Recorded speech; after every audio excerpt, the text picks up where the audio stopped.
Okay, good. So, yeah, so we're getting towards the end of the course. So we have 2 weeks basically and a half, and then the last week will be final project. So we are still talking about the identification problem for the Poisson boundary, and then the final goal would be to give complete proof of identification of the Poisson boundary for groups acting on hyperbolic spaces, like mapping class groups or hyperbolic groups and relatively hyperbolic groups. So what we need now is criteria to do that, and we already mentioned last time the issue of sublinear tracking. So today we're going to prove this criteria. So first of all, we need some good properties on the action. So okay, we have a usual unmeasured group.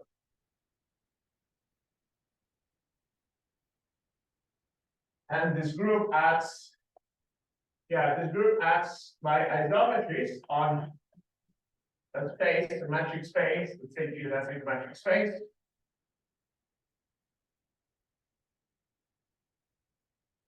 And we take O a base point. And first of all, we want that this action is not too bad. So we say that the action of G on X has exponentially bounded growth.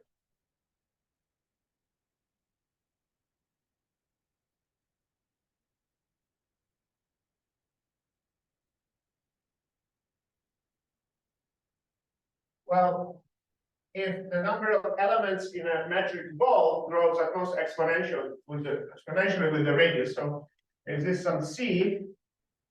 Well, it could be bigger than 1, doesn't matter.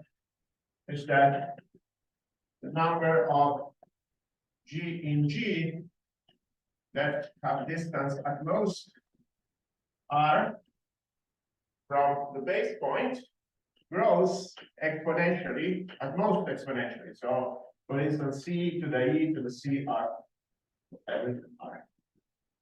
That's a classical condition. Of course, in most geometric situations, you will definitely have this. For instance, if you have a finitely generated group acting on a scalar graph, this is definitely a case. But also, if you have other groups acting on other manifolds, most of the time you would have this. Yes. Yeah. Last time we proved the Ray criterion, right? The what? The Ray criterion. Well, we haven't quite proved it. I mean, we've given the idea. Yeah. So I want to go a little deeper into that proof. Okay. Yeah. So okay. So that's one thing, and so yeah. So that we need. So also recall the following. So recall that a measure mu has finite first moment. Mu on G has finite first moment.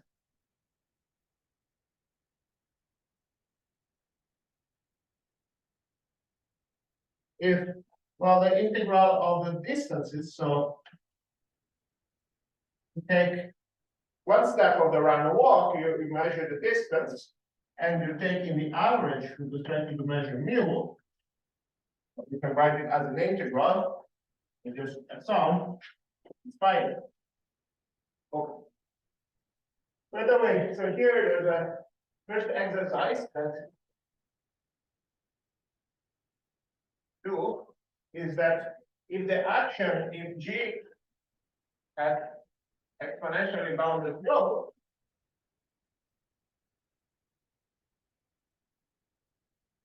and mu has finite first moment,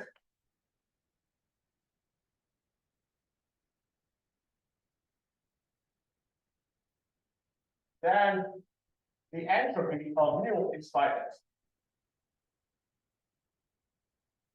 So in fact, so finite entropy is very important, but for instance, in this equation, it's kind of implied by this. The trick here is to sum over. So let me give you a hint. The hint here is to sum over annuli.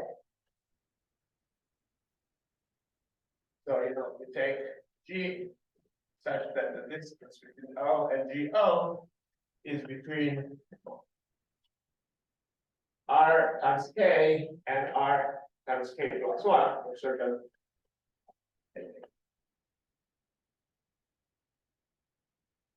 And so using the finite closed moment and the exponential bounded growth, when you do the summation, the entropy computation, then you can get the final.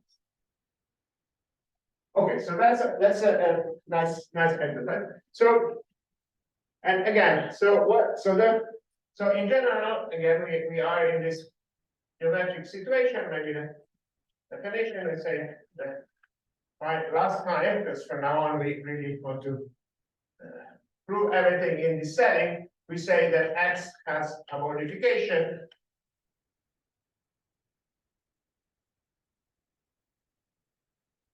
X bar, which X is the union of X and some other space if the action Gx by homeomorphisms on X bar and and X inside X bar is that. So we find another bigger space in which X injects, and so there's an injective map with that image, and the group acts by homeomorphism on the whole space. And again, why I call it codification is because it's not always compact, and it's fine most of the time. So most of the time it would be compact, but even if it's not compact, it's fine. Okay, and so the setting again, if we know that for almost every sample cap in omega, the limit exists in the boundary, then we already know that the boundary of X with this mu is a mu boundary.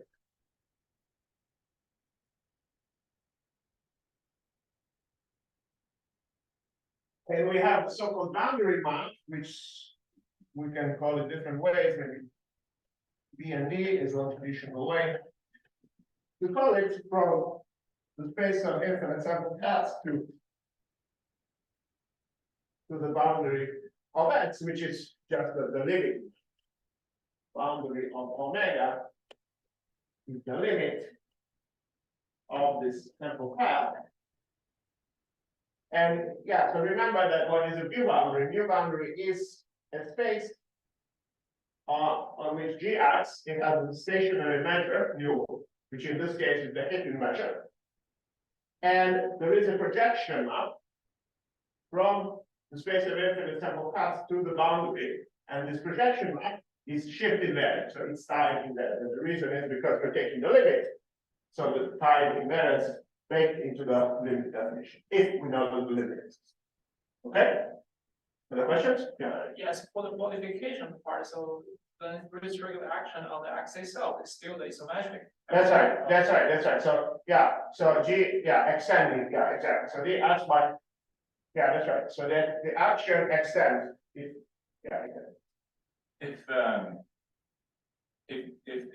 X here is a the action of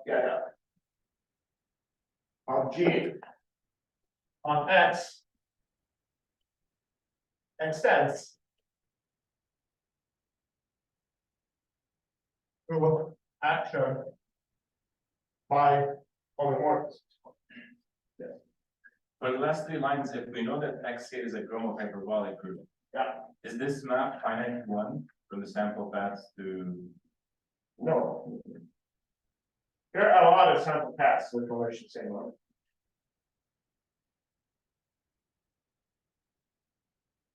Oh, right. Oh, yeah, right. Okay. No, if you Yeah. have geodesics, maybe then it's finite one. Well, basically, I don't know any interesting geometric situation on one because And the nice thing is that there are at least infinitely many sample paths that come up to give about.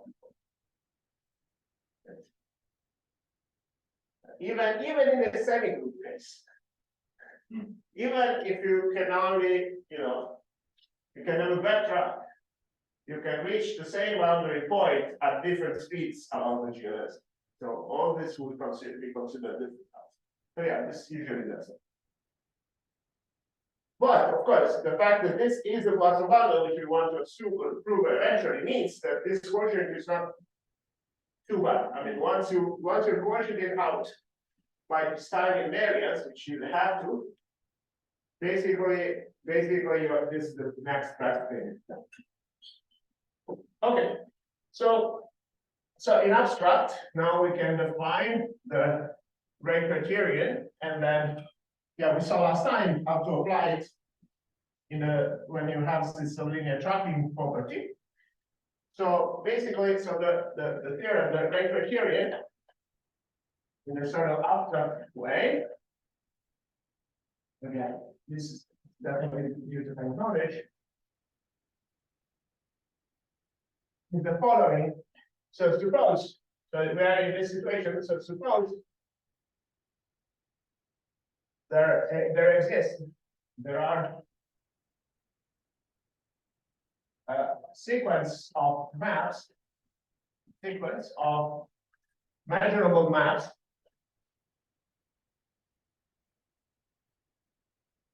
so pi n, so for each n there is a map. And these maps are again from the boundary back to the group. And so for each n, you want to project back from the boundary back to the group. And the following, we want to say that if you look at the distance between the end step of the walk, apply to the base point, for instance, and this map. So we take this map. Now you see, we have a sample path. We take the boundary point of the sample path. So this is the limit point. And you project it back to the group. And so this is another element of the group coordinate. So divided by that, suppose that this goes to 0 for almost every omega in omega. Okay? So then, indeed, the geometric boundary is a model.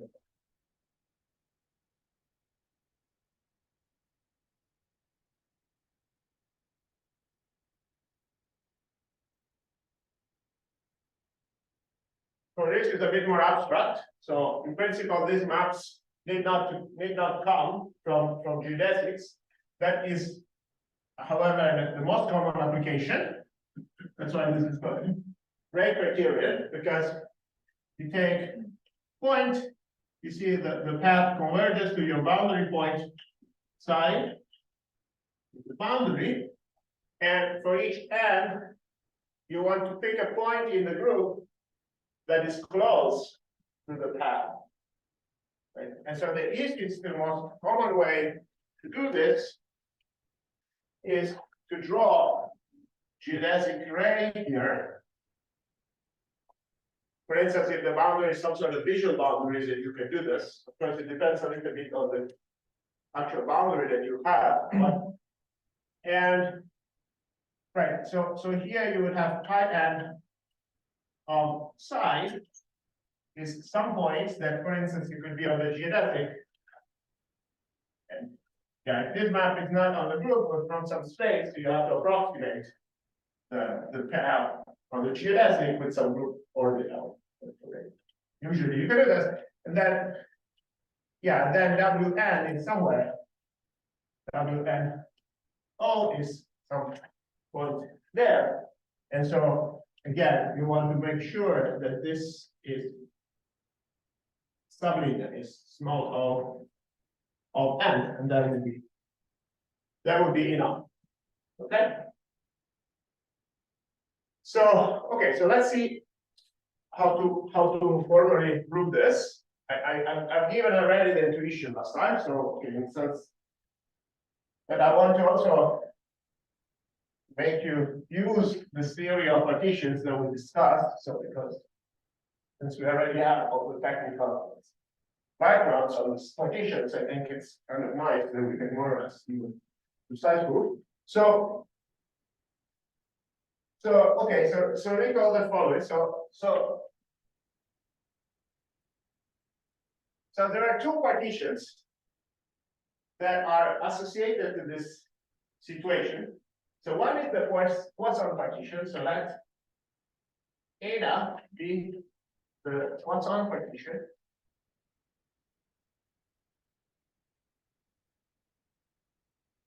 And E, what is the partition such that if you take your sample path and you quotient, in this double quotient, slightly tricky quotient by omega eta, this is the Poisson boundary, so BPF, so this one exists because my abstract nonsense. And on the other hand, we have the geometric partition. So that eta prime being the geometric partition. Meaning what? Meaning that two paths Wn is equivalent to eta prime, Ws prime, if the limits are the same.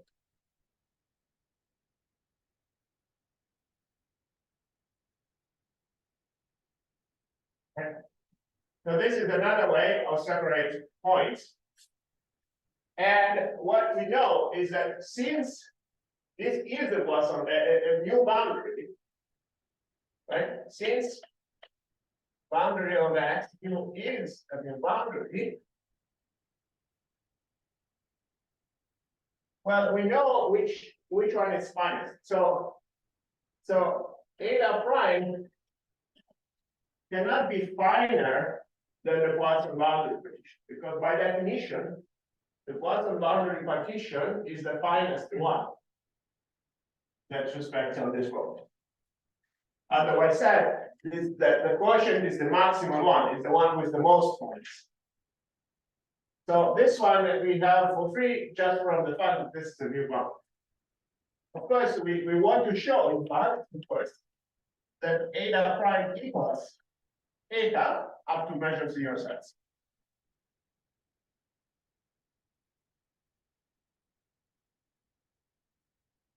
Okay. And yeah, that's exactly the point. And of course, the way we do this is by entropy computation, because that's sort of. So by the way, in terms of entropy, also we have recall the head partition, recall. We have alpha, which is what we call the alpha 1 before, the head partition, which is we identify points, we identify paths if they're the same at step 1. So if W1 equals W1 prime. Okay, so this is the head partition. So in general, because of this, we have that if you have the entropy of alpha condition on eta, and the entropy on alpha condition on eta prime, which one is bigger?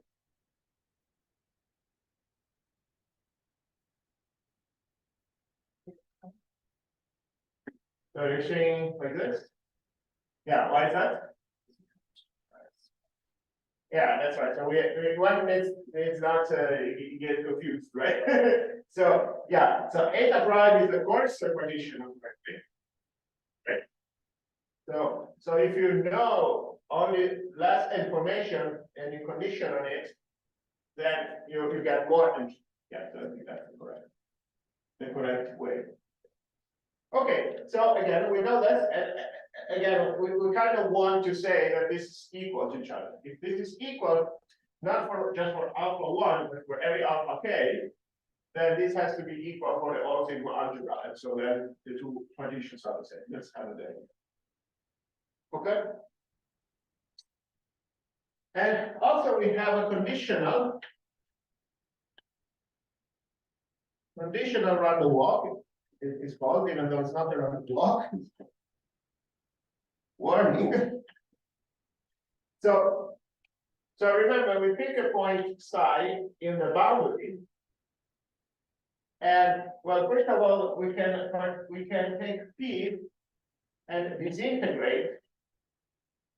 So we take the space of sample paths that converge to psi, and we can disintegrate the measure P, which is on the whole path space with respect to this partition. And so each fiber is the space of path that converge to given psi. And so if you take the average of this, by definition of the, this integration theorem, you see that the integral of P psi is P. What else is P psi? So P psi again is the conditional measure on the space of paths that converge to psi. But fortunately, there is a formula for that conditional process, because otherwise we wouldn't be able to actually do much. So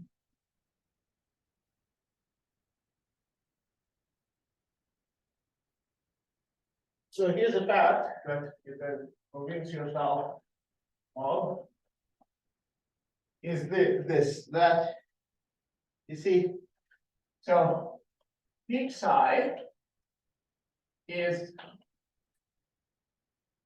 the measure on space of sample paths, induced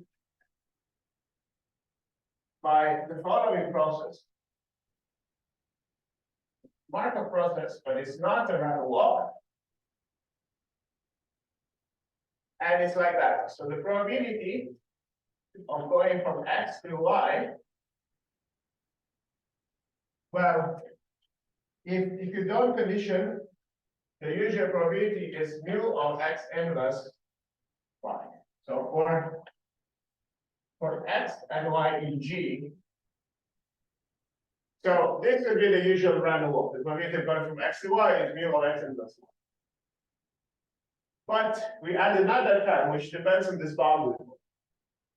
And in fact, it's like this: it's d y mu, y star mu, divided by dx star mu of psi.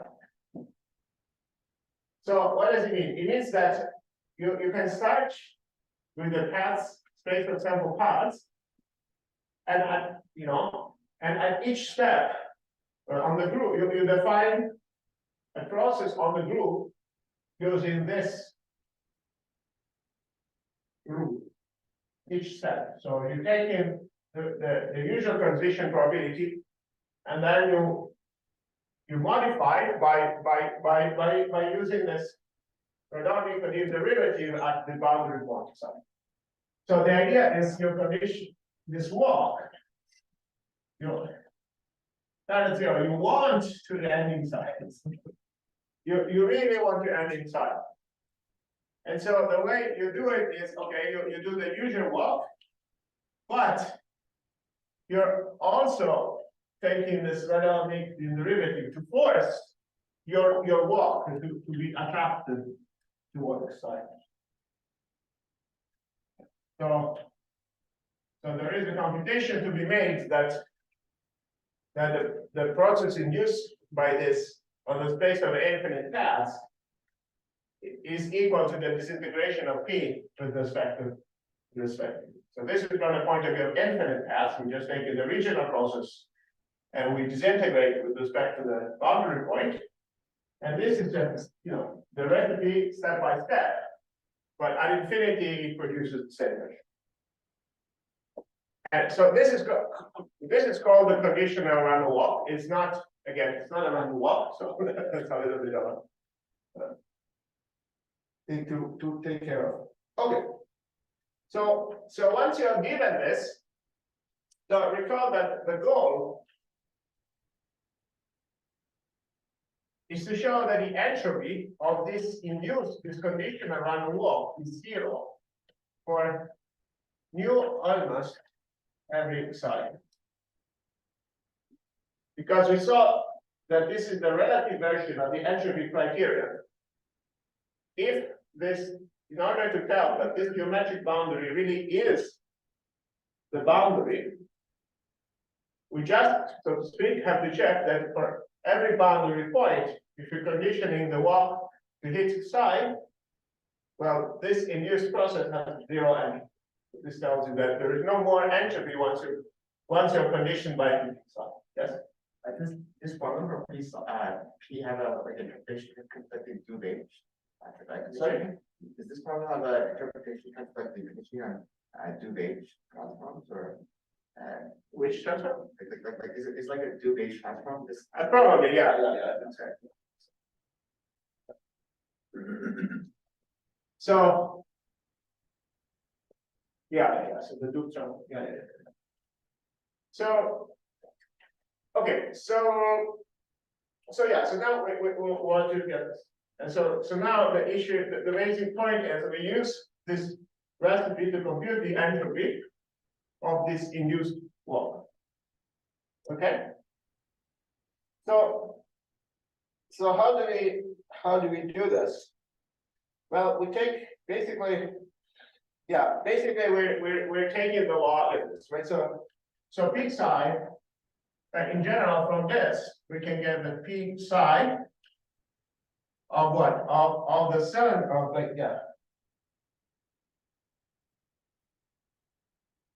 of the cylinder of that n containing Wn.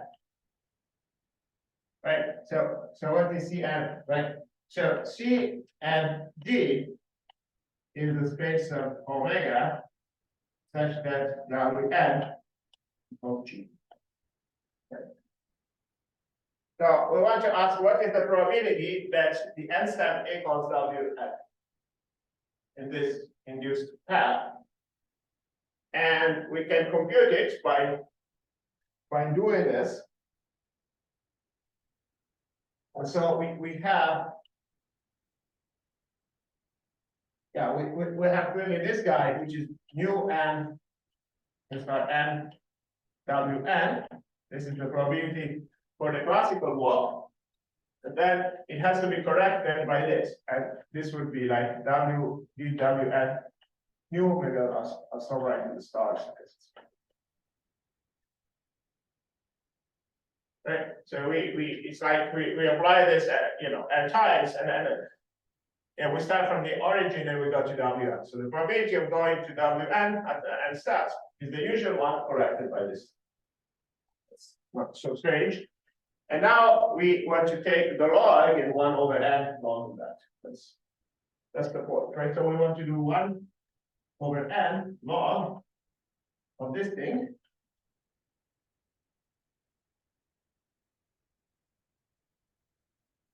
And so this is the usual entropy basically.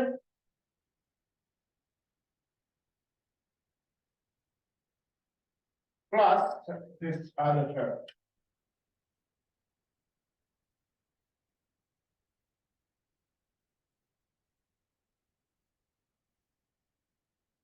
Okay.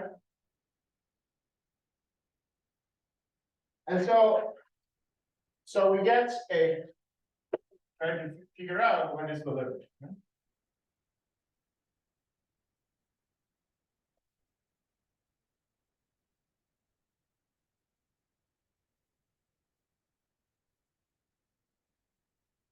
Okay, so first of all, as I said, what one term, okay, maybe we take the negative because we have negative at every step in our all these quantities are smaller than 1. So okay, so this term here cannot be surprising that this converges to the asymptotic entropy. Because well, this is basically the Shannon-Bryman-Macmillan theorem. And if you take the entropy, if you take the integral of this is literally the the entropy, right? And then, well, actually, almost surely you have this convergence, this. Right? So in fact, okay, the way to think about it, you can say, you can note, be precise, you can say that an omega as minus log wn like this is a stability closed cycle.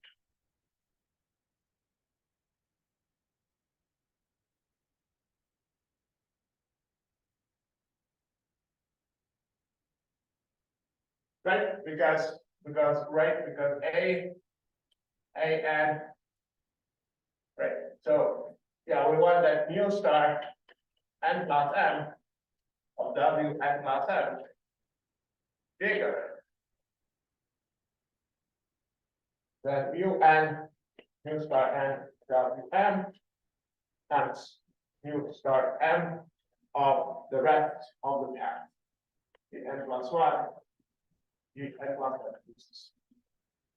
What you already saw. And so if you take log and that, you get that this is a stability co-cycle. With respect to, and actually, what is the dynamics here is a shift in the space of increments. So that sigma from omega to omega, that shift in the space of increments, not t, what we said before. Because t is not measured with having distance.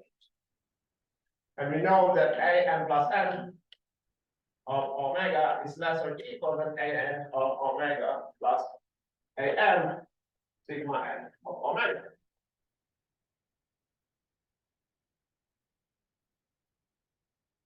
And so by Kingman's theorem, there is a limit.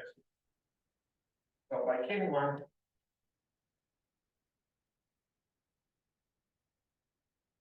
limit of n goes to infinity of minus 1 over n log u star and mu wn exists because it's finite entropy, so that's the integrability condition. And yeah, this sort of convergence, it has to converge to the integral of it, which by definition is h always.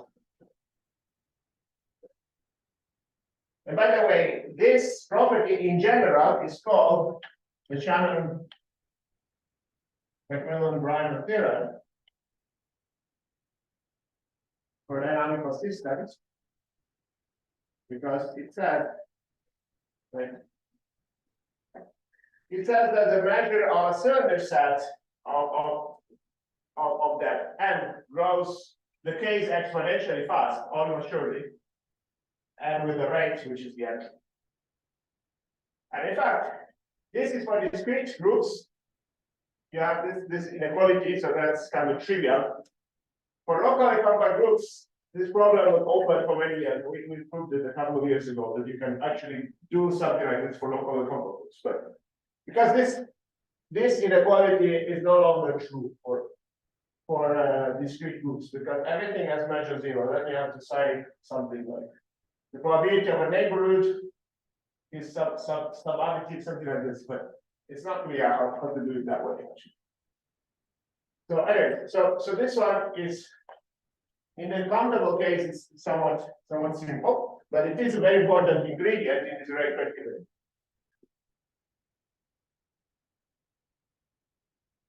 And now,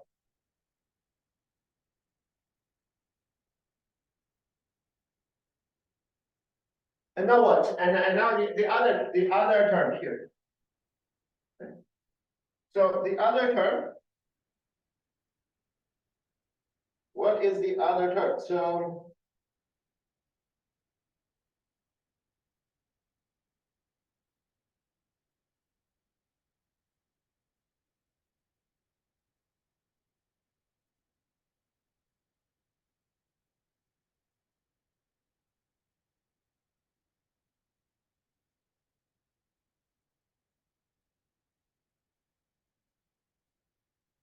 yeah, This is somewhat related to the first event entry. Right? Because you see, so recall that the first event entropy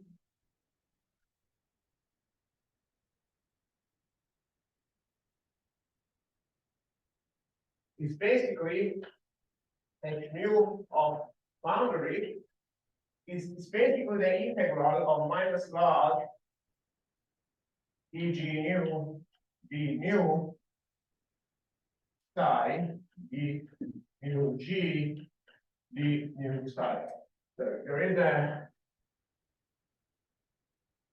an inverse, so for some technical reasons, so it's not exactly the same, but that's basically what it is. You take the random Nicodemus derivative, take the log, and you integrate. And that's more or less what you're doing here. Because here, the distribute, so you're taking the log of the redound Nicodemus derivative, and you're averaging, right? So in fact, this is just a yes, but it's basically a Birkhoff sum.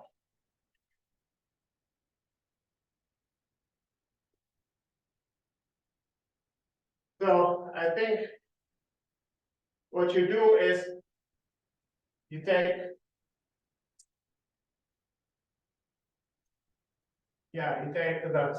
the function f of omega which is minus log e g1 mu d nu in psi. So this is the function from omega to omega. Sorry, from omega to r. And this guy here is the Birkhoff sum of this observable with respect to the shape. So if we do the Birkhoff sum, so we call SNF of omega, which is the sum of f composed to sigma k, okay, from 0 to n minus 1. This.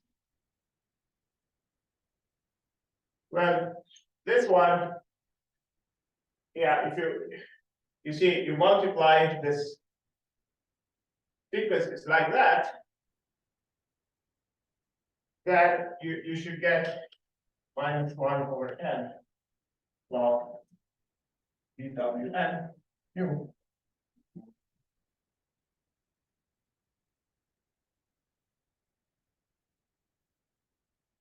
So this is the redound, yeah, this is the whatever.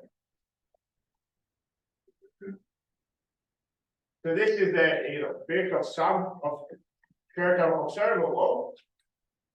And so from there, we can get what is, and this, yeah, the sigma is ergodic, right? So there is this sigma up here, which is ergodic.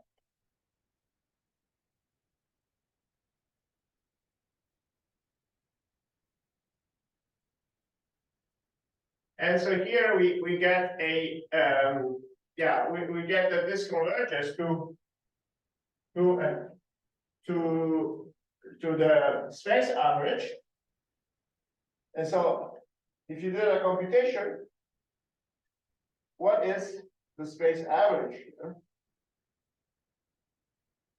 So it turns out that this term minus 1 over n log dw nu d nu of psi, this converges to the following, to h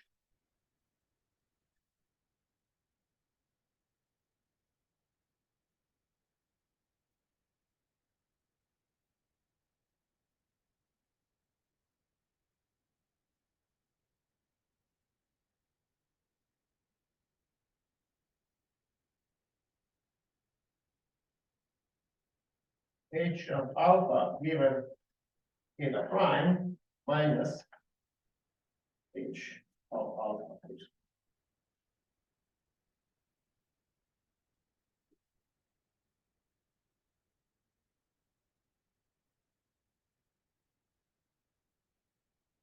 Yes, I think this is basically, yeah, this is basically the Furstenberg entropy of this problem.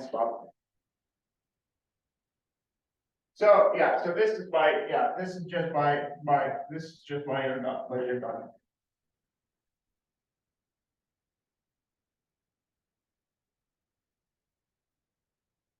So, yeah, so now we can put together the various, so you see, this has to do with the action on this boundary, specific boundary, because psi is the point of this specific geometric boundary.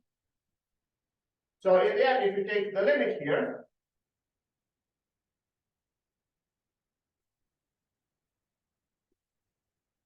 you get the following. You get that h of p psi, so this relative entropy is like this, is equal to h infinity. So this is the first term. This is the asymptotic entropy. And then plus this. So minus h of alpha, which is the same as h of mu, plus h of alpha given.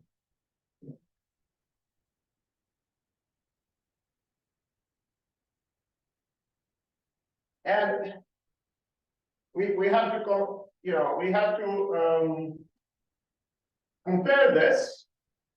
So the question is, we want this to be 0.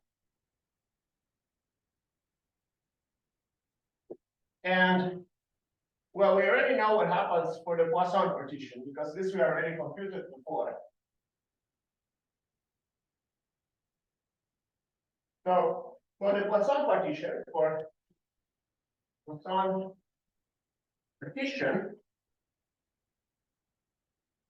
which is eta, well, this one we already computed before. We know that h of alpha, given the Poisson partition, is the same as h of mu. So again, it's like h of alpha, h of mu, alpha minus the asymptotic energy. So this one we did the computation when we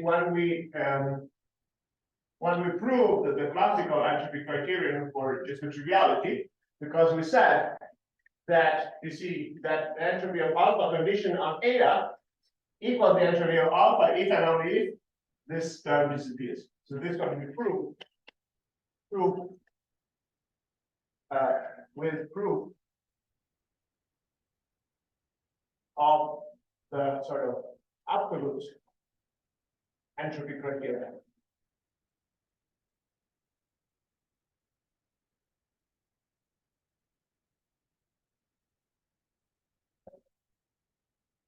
So okay, so this is for the Poisson partition, and then we have this other partition.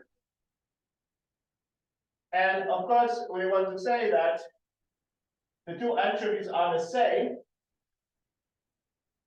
if and only if this condition of entropy is 0. So okay, that's that's pretty clear. once you just compare the two things, right? Because of course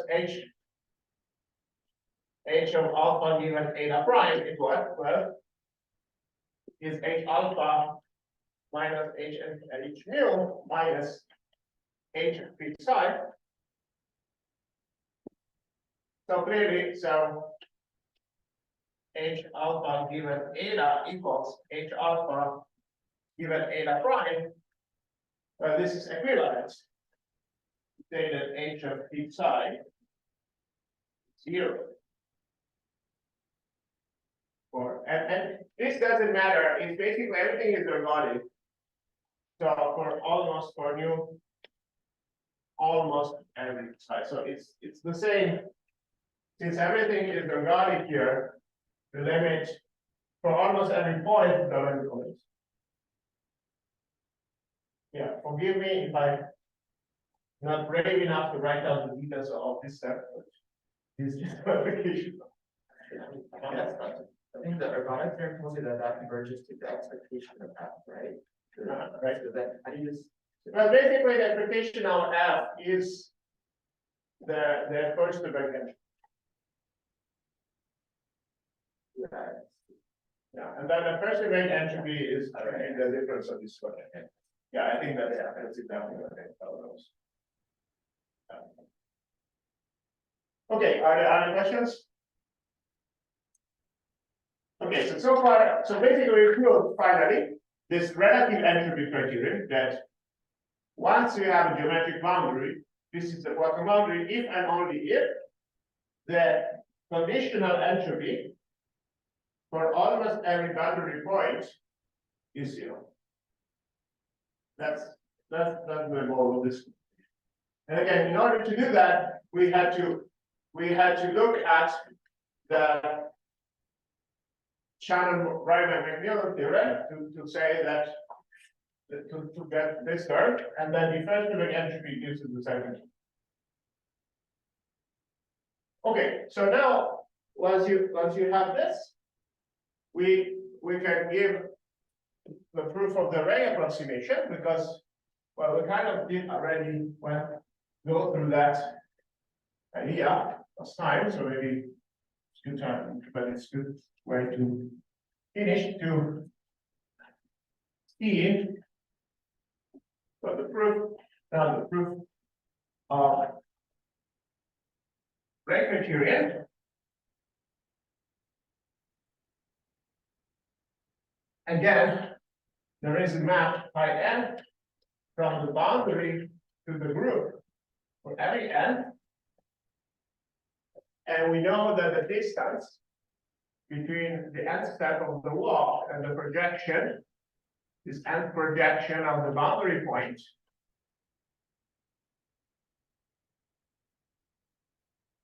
right? This goes to 0. Almost sure. In fact, in probability is enough. So what are we gonna say? Okay, and so the trick is more or less what I already mentioned last time, that to start with psi, we have the point, and we have somehow this guess is pi n of psi, is some point inside the space, and we draw a ball of certain radius. For instance, let's draw a ball of radius epsilon n around this. And we know that with very high probability, your path will be captured by this ball. Okay. So, right, so recall, so what we want that h of peak psi is by definition is the limit over n of 1 over n log of 1 over n h of mu n psi. But this is the relative entropy of this process. And so we just do the computation of that relative entropy. And we have two sets, a set of good outcomes, which are where you are inside, and a set of bad outcomes where you are not inside. Okay. So we call AN a set of the set of G such that the distance between between the n step and between the GO and the projection. So BND is its psi.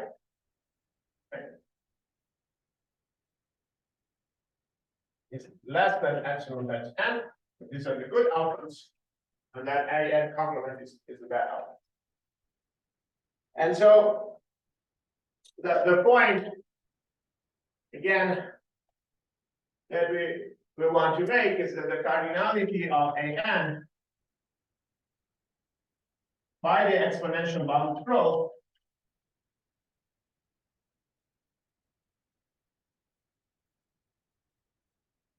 Is less than c e to the epsilon c times n. So in particular, the lim sup or even the limit of 1 over n log of cardinality of an. The sup maybe is less or equal than epsilon times c.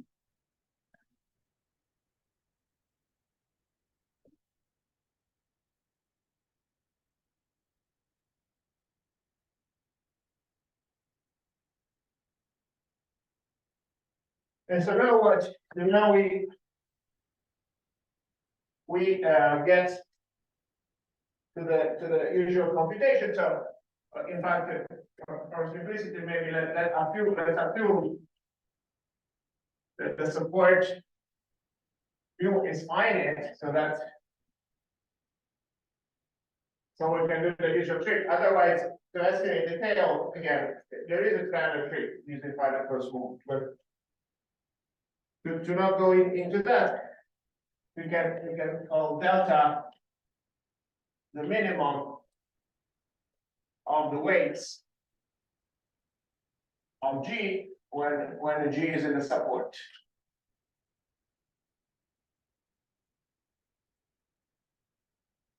Right?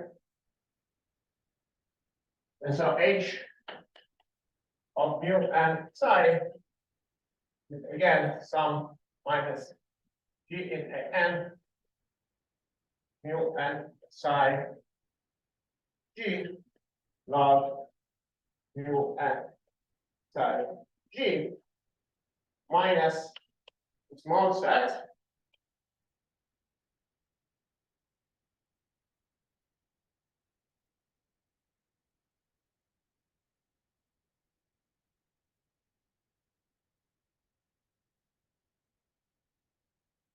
and here we go again by the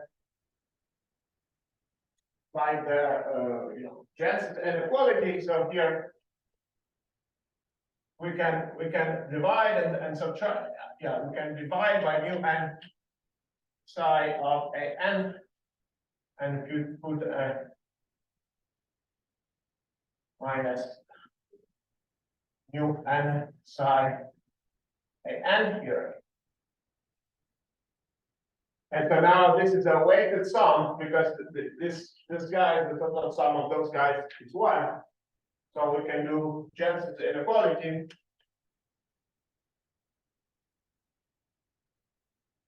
And okay, so mu n is actually less than 1. So we don't really care too much about this one. So this is well, okay, we can still write it. So this is log of the sum, and here we basically we think of this as 1 over UG. That's so mu and psi G times mu and psi an and 1 over mu and psi of G, and then plus this term. So what do we know about this term? Well, we know that mu and psi of G is bigger. Yeah, in fact, we have to condition again on psi that is set. So it's a support. So we know that this cannot be too small. So this is bigger than delta to the n. And so log, again, log of 1 over mu n star G is at most, well, is n log 1 over delta.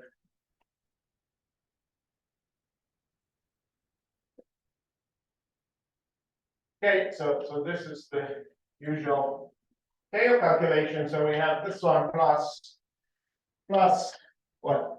Well, each term is like that, times the sum, so this is like mu n of a n complement times n log 1 over delta.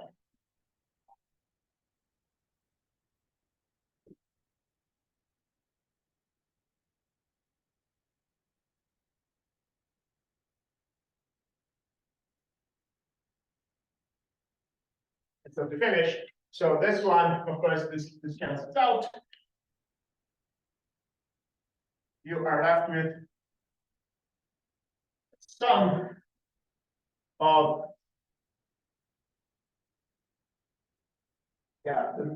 so the sum of how many terms is the cardinality of an. So this is minus mu n psi of n. This is log of the cardinality of an divided by the measure of an plus the measure of that. The measure of an c at n log 1 over delta s. Okay, and so right, so this is minus log cardinality of an minus, and then there is the usual term mu n an. We did already this calculation before.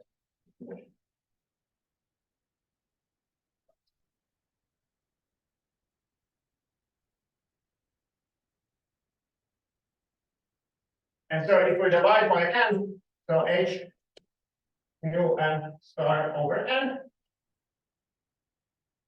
Well, this is 1 over n log number of n. This is uniformly bounded, but p over n from here. And this is again the lim sup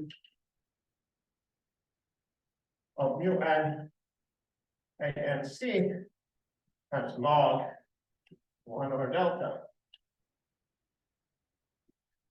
So we could take, the lim sup everywhere here. This goes to 0. So this one is, so okay, this one we know is less than epsilon times c. This goes to 0. And this, okay, this also goes to 0. So that's the classical statement. So in the end, we prove that h of p psi equals 0 for mu almost. Okay, so that's the end of the computation. So from this we get that the Poisson boundary is what we would expect. Any questions?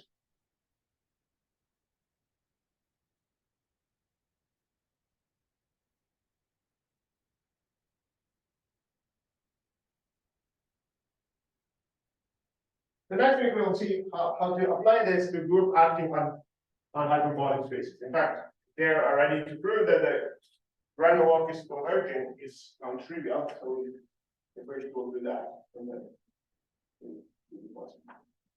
okay, good.